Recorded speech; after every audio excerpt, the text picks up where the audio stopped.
ഒരു വട്ടമെങ്കിലും നിന്റെ ജീവിതത്തിൽ നീ വ്യഭിചരിച്ചിട്ടുണ്ടോ? നീ അന്യ പെണ്ണിന്റെ ശരീരത്ത് തൊട്ടിട്ടുണ്ടോ? നീ പള്ളിയിൽ ചെന്നിട്ട് ഇമാമിനോട് ചോദിക്കണം, ഉസ്താദെ, വ്യഭിചരിച്ചവന് ദുനിയാവിൽ കിട്ടുന്ന ശിക്ഷ എന്താണെന്ന്. അത് കല്യാണം കഴിച്ചവനും ചോദിക്കണം, കഴിക്കാത്തവനും ചോദിക്കണം. അള്ളാഹു കാക്കുമാറാകട്ടെ, അള്ളാഹു കാക്കുമാറാകട്ടെ, ഉറക്കപ്പറ അള്ളാഹ് കാക്കുമാറാകട്ടെ. അതോടുകൂടി നിന്റെ അസുഖം ഒന്നും മാറിക്കിട്ടും.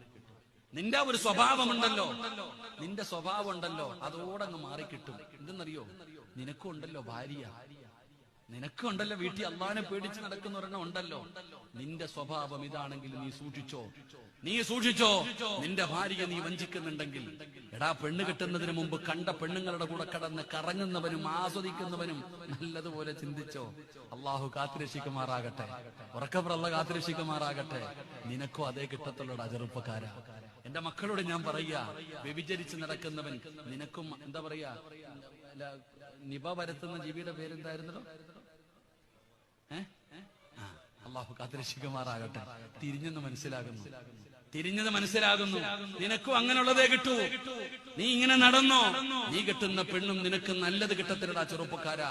നല്ലതിന് നല്ലതേ അള്ള തരൂ, നല്ലതിന് നല്ലതേ അള്ള തരൂ.